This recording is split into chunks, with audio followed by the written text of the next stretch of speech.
AR-234, o Relâmpago.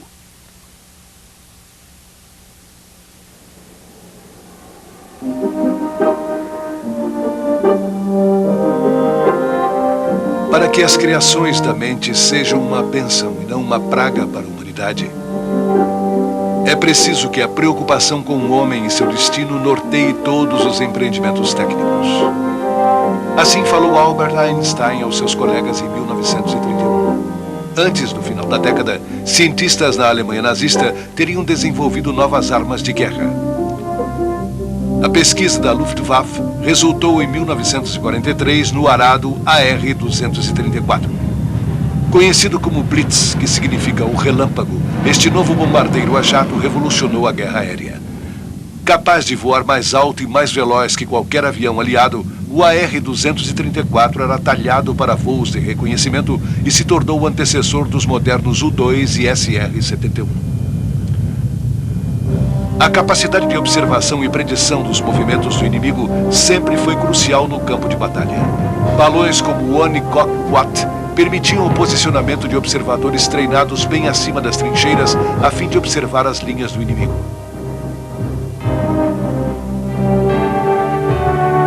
Aeronaves mais sofisticadas como o Zeppelin levaram a arte de reconhecimento aéreo mais um passo adiante. Contudo, a vulnerabilidade de balões e dirigíveis tornou urgente o uso de aeronaves convencionais. Com o advento da fotografia aérea, era possível penetrar fundo nas linhas do inimigo, registrar tudo em filme e voltar à base para a análise das imagens. Como aviões de reconhecimento levavam poucas armas, as perdas eram elevadas. Quando uma nova guerra irrompeu na Europa, as tropas nazistas conheciam exatamente as posições do inimigo, reveladas bem antes do início da batalha.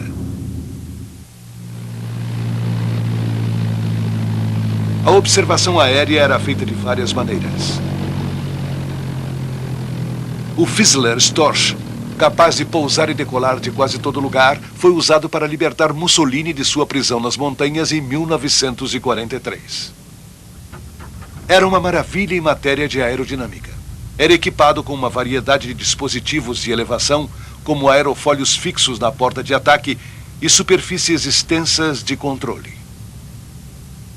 Enormes janelas laterais favoreciam a visão dos dois tripulantes.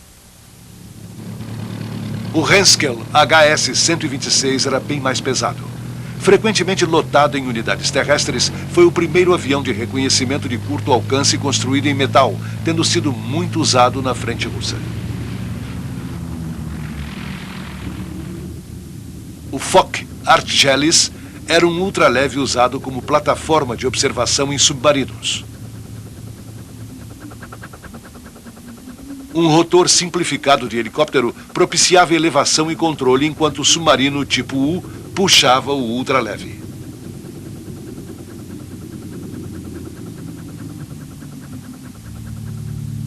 O V-141, avião assimétrico desenvolvido por Blom e Voss, foi talvez o avião de observação mais desengonçado testado pela Luftwaffe.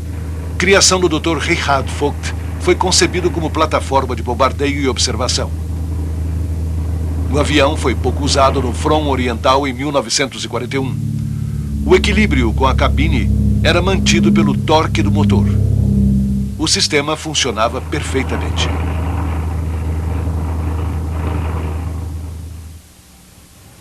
Os aliados também se empenhavam no desenvolvimento de um avião de reconhecimento. O primeiro foi o de Havilland Mosquito. Todo feito de compensado, o Mosquito era veloz e voava a grandes altitudes, exigindo o aperfeiçoamento das câmeras aéreas. Esta máquina voadora de compensado chegou a destruir 600 foguetes V-1. Devido à sua excelente velocidade, era perdido apenas um avião em 2.000 missões. O F-5 P-38 Lightning da Lockheed, contribuição dos Estados Unidos, tinha câmeras sofisticadas de alta resolução montadas no nariz do avião, o que garantia um fluxo constante de informação. Imagens das atividades do inimigo forneciam informação atualizada ao comando aliado.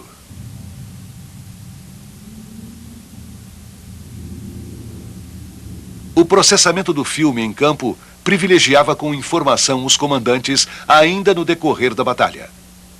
A arte de reconhecimento estava em pleno desenvolvimento.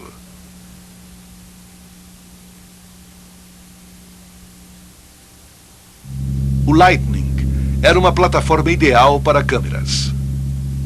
Rápido, estável e com boa maneabilidade, era capaz de cobrir distâncias excepcionalmente grandes. Os dois motores davam uma segurança com a qual os pilotos dos monomotores sempre haviam sonhado.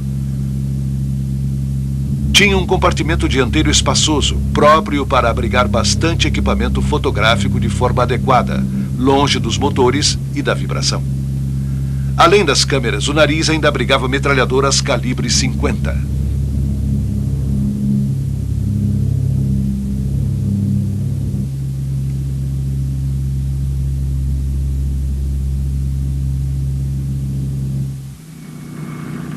Na Alemanha, o Focke-Wulf FW-189 Coruja era usado para voos curtos de reconhecimento em estreita cooperação com forças terrestres.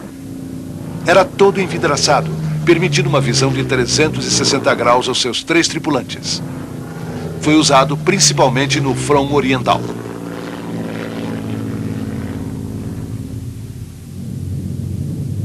O Dornier TO-335 Flecha, originalmente concebido como bombardeiro ofensivo de alta velocidade, era um avião de reconhecimento por excelência, mais veloz que qualquer outro avião. A combinação inusitada de hélices de tração e de impulsão era sua marca registrada. Era o avião a pistão mais veloz, porém chegou tarde demais para entrar em combate. O Heinkel HE-280 inaugurou uma nova era de reconhecimento aéreo. O desempenho deu um gigantesco passo à frente com o uso de motores a jato. Esses motores revolucionários permitiriam que, pela primeira vez, aviões de reconhecimento cruzassem território inimigo sem serem importunados.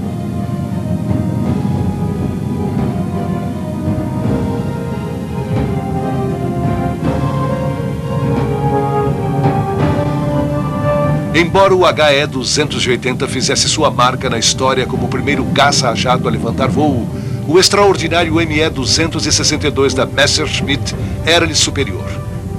Como o primeiro caça a jato usado em combate, o 262 era 160 km por hora mais rápido que qualquer avião aliado. O 262 deve parte de seu sucesso aos motores Junkers Jumo 004, os primeiros motores a jato fabricados em série. Embora reconhecidamente temperamental, o motor produzia quase 900 quilos de empuxo. Era o que havia de mais moderno na época, embora com uma vida útil de apenas algumas dezenas de horas. O novo avião de reconhecimento Arado 234 usava os mesmos motores. Erich Sommer foi um dos primeiros pilotos do 234. Era uma máquina fantástica.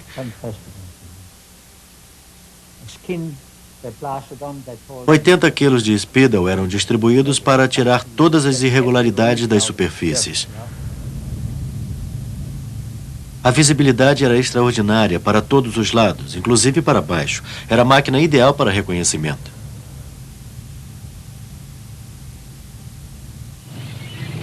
A máquina militar alemã foi reconstruída do zero após a Primeira Guerra Mundial. Hitler sonhava com um Reich que durasse 1000 anos. O mundo assistia passivamente, porém amedrontado ao reaparecimento da Luftwaffe. A indústria aeronáutica alemã crescia a taxas fantásticas. Empreiteiros fabricavam de tudo: bombardeiros, caças, aviões de treinamento ou de transporte. Apesar dos limites impostos pelo Tratado de Versalhes, Hitler dava trabalho a todos, a produção subia e por isso ele era venerado pelo seu povo.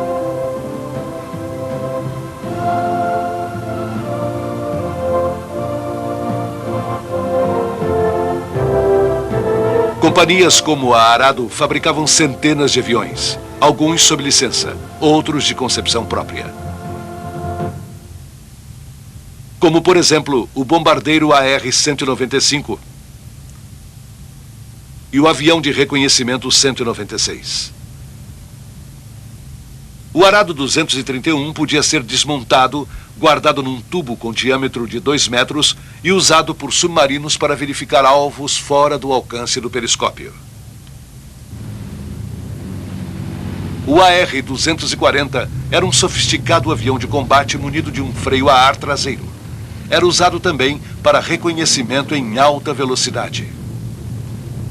O programa terminou por pressão política em dezembro de 1942.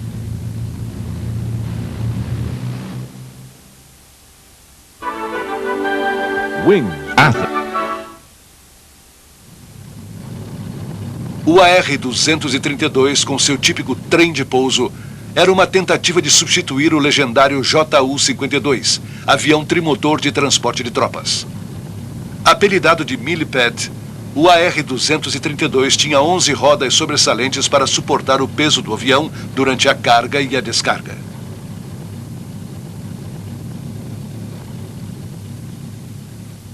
O avião de construção mais avançada era o Arado 234 a jato. De ponta a ponta, era um avião de extraordinária beleza. Os motores turbojato Junkers Jumo 004, alojados por baixo das asas para facilitar o acesso, era o que havia de mais moderno. Cada Jumo vinha munido de um motor de arranque a gasolina. O comando de partida era elétrico, a partir da cabine ou manual, puxando-se um anel D com um cabo montado no cone de admissão. A partida podia ser dada também através de uma unidade separada, capaz de acelerar o motor até a RPM de ignição. O inconveniente deste método era que permitia a partida de somente um motor por vez. Inicialmente, o 234 usava um carrinho reaproveitável em forma de T como trem de pouso. 3 grandes macacos hidráulicos levantavam o avião para a colocação do carrinho. Após bem-sucedidos testes de taxiamento com o carrinho, foi dado o sinal verde para um voo de teste. Mas não sem antes ter reforçado os patins. E ter adicionado um paraquedas para desacelerar o carrinho após seu despreendimento. Um AR-232 fez o teste inicial.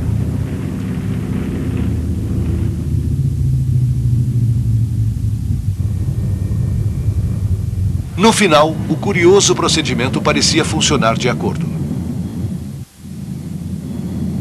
Nem sempre o carrinho se comportava bem. O mecanismo de desprendimento às vezes falhava e as condições superficiais da pista afetavam a abertura do paraquedas. Uma vez no ar, os patins se retraíam. Os patins eram um dispositivo firme e conveniente para o pouso. As pistas eram de comprimento convencional. O problema ocorria ao final da corrida, quando o jato invariavelmente se inclinava para o lado.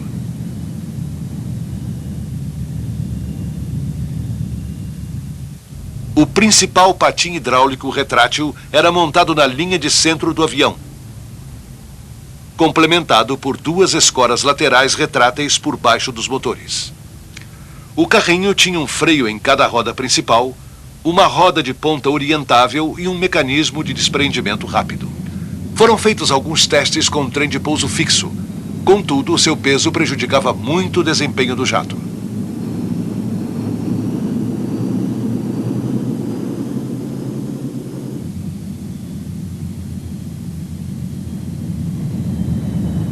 O pouso às vezes era dramático.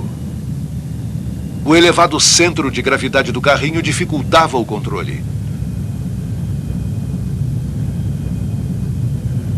Os freios não eram muito confiáveis, além de muito sensíveis. Durante pousos e decolagens, os pneumáticos funcionavam como amortecedores.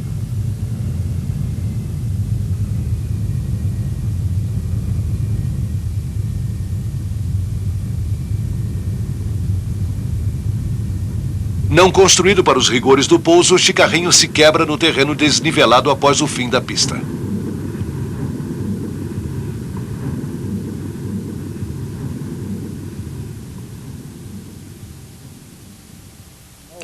Era preciso conhecer bem o terreno antes de pousar. A ideia era permitir o pouso em qualquer lugar. Era uma ideia maluca.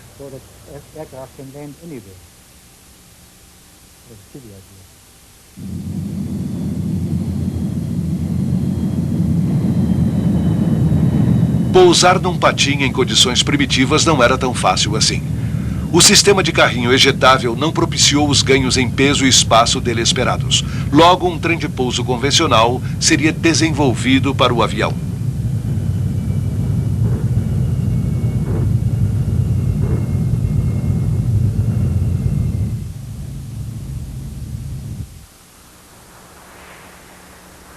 Os pilotos entravam na cabine através de um alçapão de plexiglass. O uso generoso de plexiglass dava aos pilotos da Luftwaffe uma visão privilegiada do mundo lá fora. Fiz a aproximação, alinhei o avião corretamente, fiz o pouso com a velocidade recomendada e o nariz para baixo. E, de repente, uma tempestade transformou a pista em sabão. O avião não quis parar e eu acabei num campo de trigo. O trigo pegou fogo e quase destruiu o avião. Nos primeiros aviões AR-234, o pouso sobre patins tinha vantagens e desvantagens. Permitia a aterrissagem sobre quase todo tipo de superfície, como grama, neve, gelo, entulho, etc. O problema era a falta de controle. Não havia freio e manter o avião reto era mais uma questão de sorte do que de perícia. Era esta sensação de falta de domínio e de controle que tornava os últimos segundos de um pouso uma prova de fogo para os nervos dos pilotos. Após a parada, o pessoal de terra vinha com os macacos hidráulicos, colocava o triciclo por baixo e, finalmente, o trator rebocava o avião até um lugar seguro. O piloto ficava sozinho com o avião sem poder taxiar. Foi um alívio a adoção do trem de pouso. Mesmo assim, centenas de pousos bem-sucedidos em todo tipo de superfície provaram a funcionalidade dos patins. Para minimizar os problemas de falta de freio, vários aviões de teste foram equipados com um paraquedas de desaceleração, ativado tão logo o avião tocasse o chão.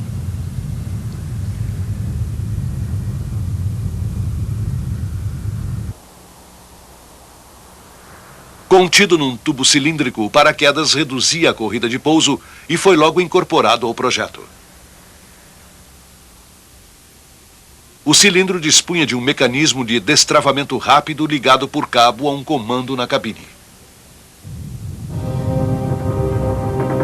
O dia D, 6 de junho de 1944, deixou claro o quanto a Luftwaffe precisava de um avião rápido de reconhecimento. Eu fiz o primeiro voo de reconhecimento sobre o front invadido no dia 7 de agosto.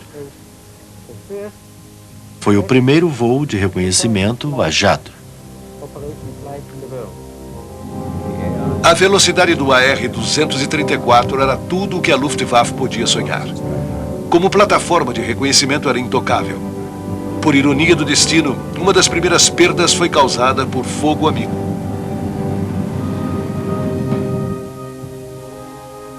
Cobríamos todo o front invadido, além da parte sul da Inglaterra. Inclusive, todos os aeroportos em que estavam alojados os americanos. Era incrível. A área inteira parecia um grande aeroporto.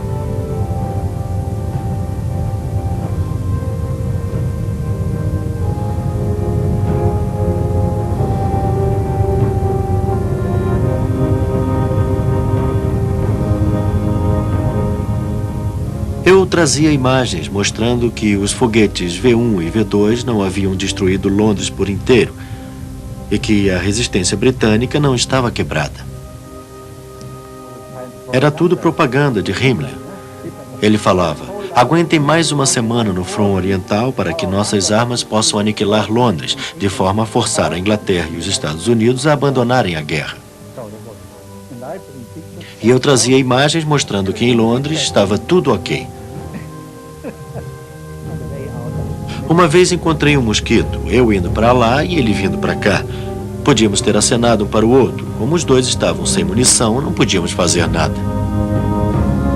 Trocar um aceno com a cabeça ou com a mão não era tão incomum nos céus da Europa. Os pousos eram bem orquestrados e ensaiados. A maioria dos pilotos tinha habilidade para controlar a velocidade de aproximação. O pouso era feito a aproximadamente 145 km por hora com uma corrida de aproximadamente 450 metros. A escassez de motores Junker Jumo 004 fez o Arado tentar motores BMW para o AR-234 quadrimotor. Os 4 motores BMW forneciam uma relação empuxo-peso mais elevada, dando um pouco mais de potência ao Blitz.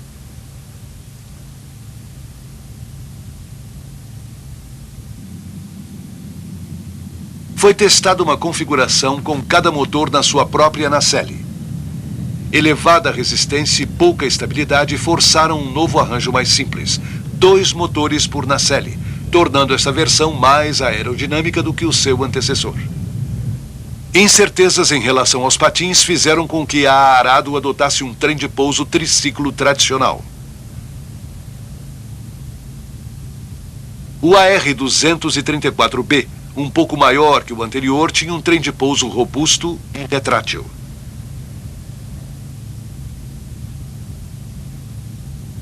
A roda da frente escamoteava para trás e as rodas principais para a frente.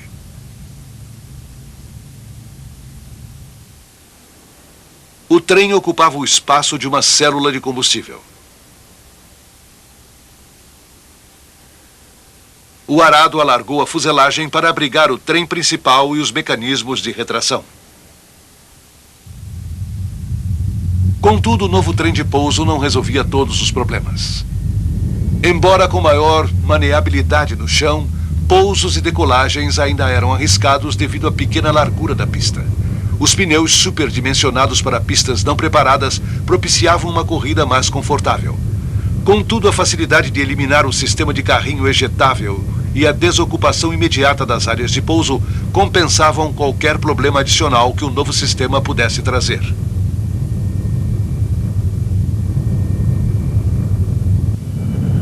Os motores Junkers e BMW não eram nada econômicos em consumo de combustível, característica típica dos motores a jato de primeira geração. Para aumentar o alcance do Blitz, tanques ejetáveis de 250 litros de combustível eram presos por baixo das asas. Os 2 principais tanques, flexíveis e impermeabilizados, tinham capacidade para 3.100 litros e ficavam acondicionados na fuselagem. O alcance máximo variava entre 665 km a nível do mar e quase 1.600 km a 10.000 metros. O pequeno empuxo dos turbojatos Junkers e BMW obrigava a corridas de decolagem excessivamente longas. Para remediar isso, eram instaladas unidades Rato, cada uma fornecendo 500 kg de empuxo na decolagem, extinguindo-se poucos segundos após.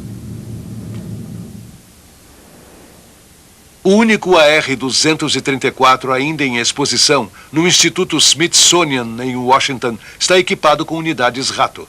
Trata-se basicamente de uma unidade de potência com foguete usado para auxiliar na decolagem de várias aeronaves da Luftwaffe. Complexo, porém confiável, o principal componente era um tanque esférico. Nesse tanque, os 2 propelentes T-Stoff e C-Stoff entravam em combustão ao simples contato.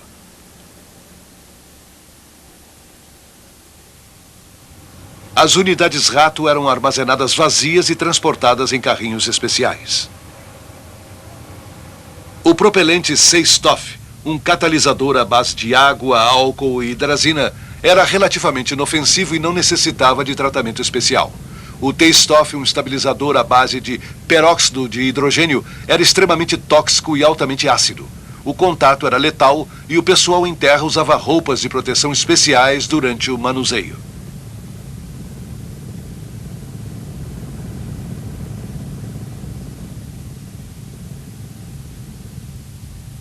As unidades eram recuperáveis e equipadas com um pequeno paraquedas de ativação automática instalado no nariz.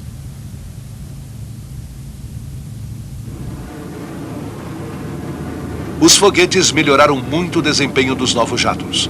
Apesar de não haver retorno após a ignição, era possível ejetá-los numa situação de emergência.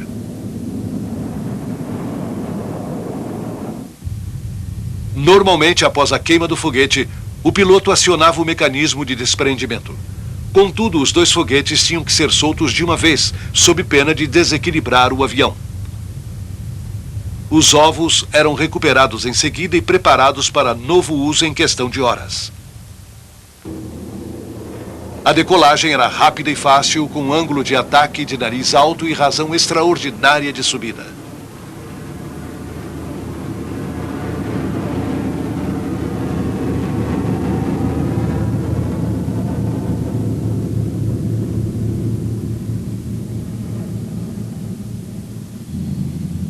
Sem o auxílio das unidades Rato, o ângulo de ataque e a razão de subida eram reduzidos drasticamente. As unidades podiam ser desprendidas a quase qualquer altitude. Às vezes, como registrado por este fotógrafo ousado, o sistema de paraquedas da Rato falhava, danificando irremediavelmente o foguete. Contudo, quando tudo corria bem, o foguete era reaproveitável.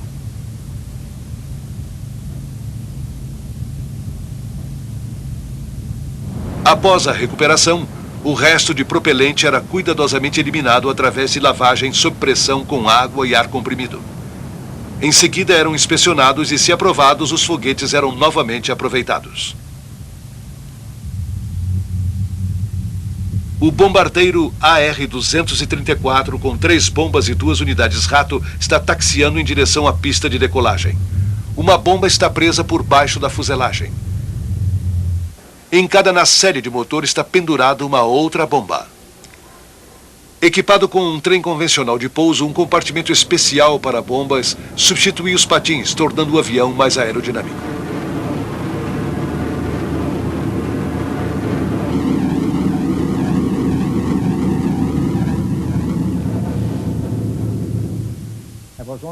Havia preocupação apenas durante o pouso, a decolagem ou a subida. Uma vez em voo, ninguém podia chegar perto. Não havia outro caça capaz de me atacar ou de ocupar uma posição de ataque. Nossa velocidade era superior.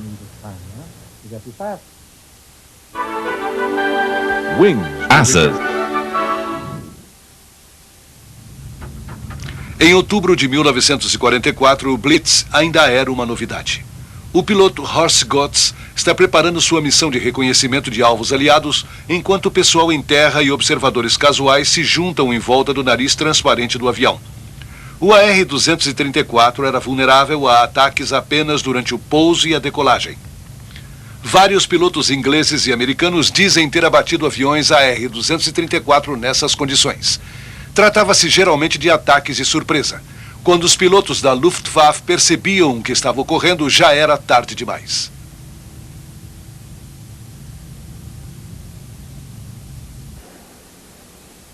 O plexiglass tinha uma espessura de apenas 3 milímetros, dando uma excepcional visão frontal aos pilotos. Os primeiros AR-234 não tinham nenhum visor para trás. Mais tarde foram equipados com um periscópio. Uma inovação que salvou muitas vidas, dando ao piloto uma chance durante um ataque de surpresa vindo de trás. Foi uma ideia de Erich Sommer.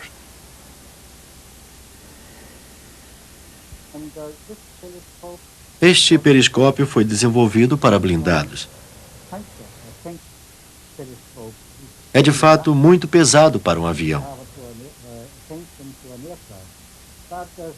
A ideia era permitir que o piloto pudesse olhar no ocular e enxergar o que estava acontecendo lá atrás.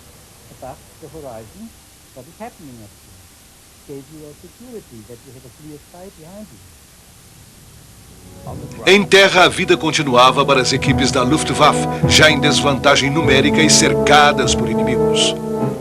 Os pilotos mantinham o otimismo, embora houvesse pouca coisa a comemorar. Aqui, o centro das atenções é um rádio sendo usado para comunicação com colegas em voo.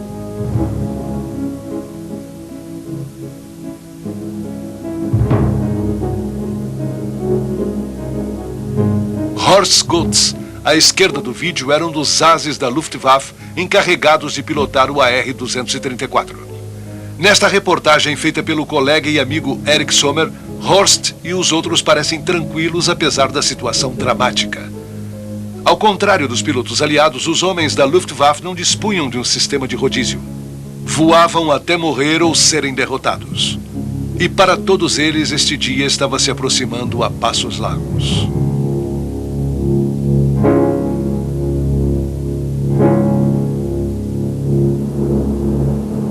Devido à pressão aliada, as tropas nazistas viam-se defendendo o solo alemão pela primeira vez na guerra.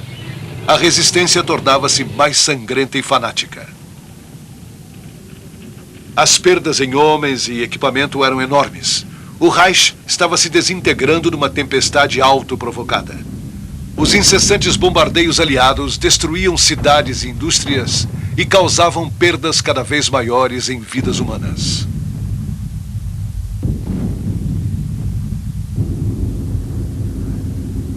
As missões aliadas se concentravam nos recursos estratégicos remanescentes dos alemães, como, por exemplo, as refinarias de petróleo. A aniquilação dessas instalações impediria a continuação da guerra por parte dos alemães. Eles ainda tentaram a reconstrução por baixo da terra. Era tarde demais.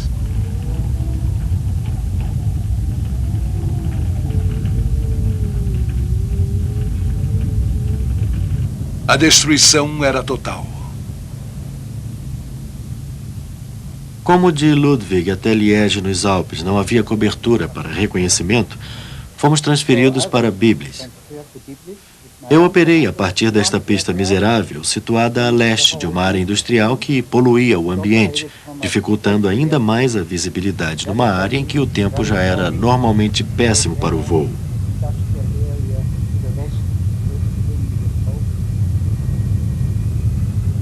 O nosso comando cobria a seção entre os Alpes e a Holanda. Um trator de meia esteira Kettenkrad foi usado durante o inverno de 1944 em Biblis para recuperar unidades Rato. O AR-234, mesmo coberto, viu muita neve. A vida na floresta era difícil, porém suportável. Embora sob intenso frio e na impossibilidade de voar devido ao tempo, a camaradagem amenizava as condições difíceis. Vivia-se um dia de cada vez. O caminhão com o equipamento de comunicação era, como todo o resto, bem escondido na floresta. A pista de decolagem não passava de uma clareira aberta no meio das árvores.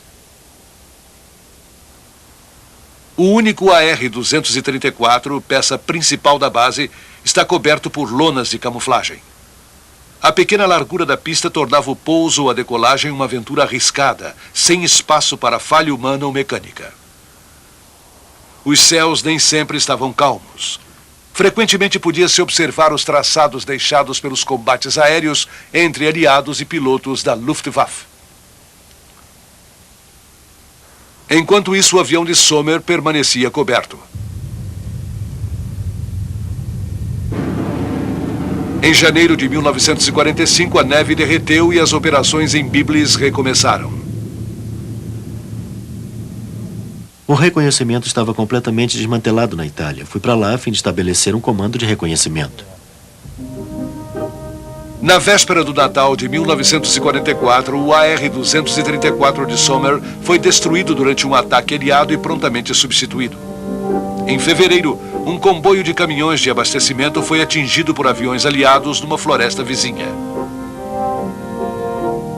Sommer e seus colegas inspecionaram o resultado, impressionados com a destruição total.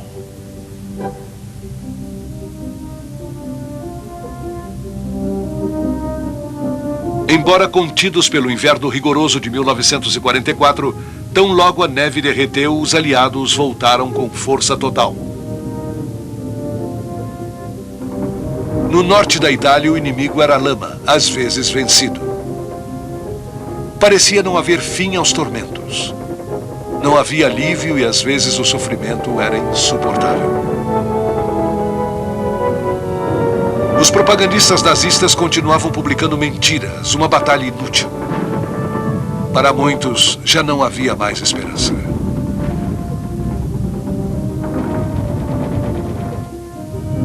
As missões com os AR-234 continuavam.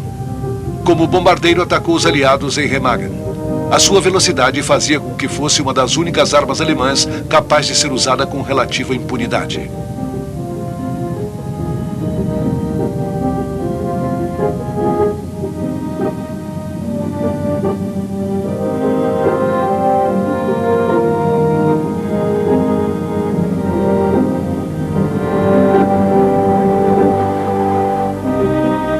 As tarefas principais, numa Luftwaffe cada vez mais reduzida, cabiam ao ME-262 da Messerschmitt. Rápido e eficiente, o Andorinha também provou ser um alvo difícil para os pilotos aliados. Vulnerável apenas durante o pouso ou a decolagem, este avançado caça-jato veio simplesmente tarde demais. A infraestrutura alemã entrava em colapso diante do assalto aliado. O emprego do AR-234 como bombardeiro havia sido postergado. Contudo, quando finalmente entrou em ação, seu efeito foi devastador. Nos momentos finais, a Alemanha nazista ainda lançou perto de 3.000 foguetes V2 contra a Inglaterra. Com uma velocidade de impacto de quase 6.100 km por hora, sua interceptação era impossível. As armas de terror da Alemanha eram sem dúvida as mais avançadas do mundo. O AR-234, o melhor avião de reconhecimento, era motivo de orgulho para os pilotos da Luftwaffe. A excelente qualidade de suas fotos ajudava os comandantes da Wehrmacht. A impunidade com que passavam pelos céus era um constrangimento para os aliados. As principais pontes sobre o Reno eram alvos prioritários em voos de reconhecimento de ambos os lados. É claro que o AR-234 não era invencível. Este, com o motor em chamas, não teve como retornar à base. O colapso da Alemanha em meados de 1945 deixou um imenso legado de sonhos desfeitos e equipamentos destruídos. Na mira dos serviços de inteligência dos Estados Unidos e da União Soviética, era impressionante a quantidade e variedade de aeronaves encontradas em volta dos aeroportos da Europa.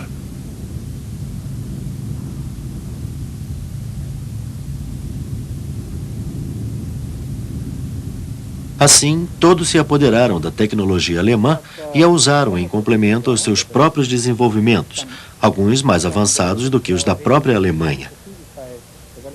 Ninguém tinha mais controle isolado sobre as novidades.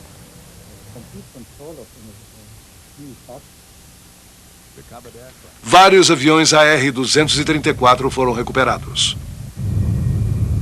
A Operação Lust se encarregou de repatriar as aeronaves da Luftwaffe de maior interesse para os aliados, entre outras, o AR-234. Esperava-se que o estudo dessas aeronaves pudesse alavancar os projetos aliados. Os esforços foram intensificados quando ficou claro que os russos tinham exatamente a mesma intenção.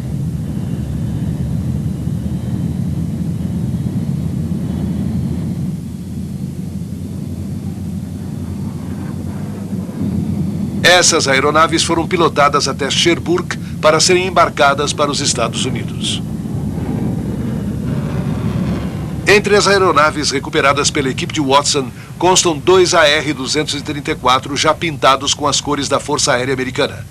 Mais tarde começarão a longa viagem transatlântica devidamente envolvidas por casulos.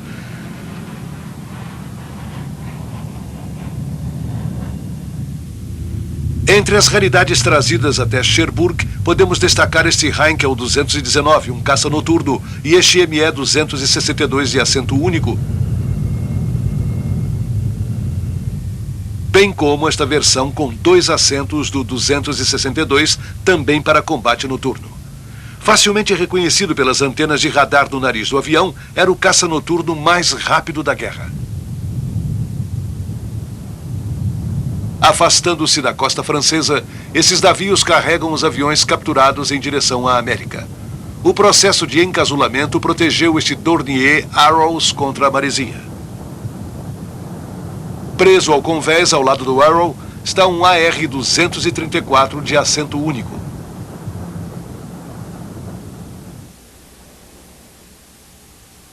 Hoje, apenas um AR-234 sobrevive. Pertence à coleção do Museu Aeroespacial Smithsonian. Foi meticulosamente restaurado. O general Fred Ascani foi um dos poucos pilotos americanos a pilotar o avião. Fiz 5 ou 6 voos neste avião. Gostei de todos. Uma vez dada a partida aos motores, a sensação era de conforto, como se estivesse numa poltrona em casa. A visão era melhor do que em outros aviões, comparável apenas à visão de dentro de um helicóptero. Lembro-me de um avião com excelente estabilidade e de fácil manuseio. O maior problema era dar partida aos motores. Isto feito, 90% do voo estava concluído. O motor apresentava um efeito por nós chamado de cavitação, ou seja, havia espasmos de empuxo para frente e para trás durante a aproximação final antes do pouso. Amedronta um pouco antes da gente se acostumar com o fenômeno. Esta aeronave poderia ter sido usada contra os bombardeiros em auxílio aos caças ME-262. Se os alemães tivessem tido essa aeronave em quantidade suficiente, talvez tal fato pudesse ter provocado uma diferença no resultado final.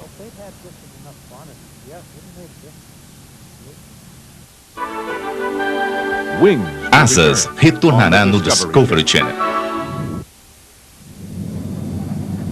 Após a guerra, a Arado deixou um legado variado. Bombardeiros bimotores a jato são considerados hoje em dia como equipamento mínimo obrigatório em todas as forças aéreas do mundo. Uma das mais famosas e prematuras imitações foi o Canberra da English Electric, um bombardeiro leve e avião de reconhecimento.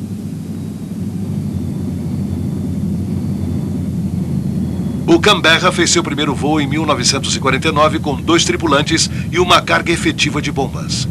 O avião continuou voando até os anos 90, um verdadeiro avião de teste para futuros bombardeiros e aviões de reconhecimento. Os Estados Unidos fabricaram sua própria versão do Canberra chamado B-57. Fabricado pela Martin Company, também se transformou num avião multitarefa. Concebido para a USAF como bombardeiro noturno, os 2 tripulantes sentavam em fila ao invés de lado a lado como era no Canberra. Para reconhecimento foram construídas versões especiais com asas munidas de painéis extensíveis a fim de aumentar a sustentação em altitudes elevadas e sem armamento com o intuito de diminuir o peso. Câmeras foram montadas nos compartimentos de bombas e já em meados dos anos 60, as fotos tiradas a 100 km de altitude tinham a mesma resolução que a das fotos feitas a uma distância de 30 centímetros. A NASA ainda mantém voando 2 dessas aeronaves.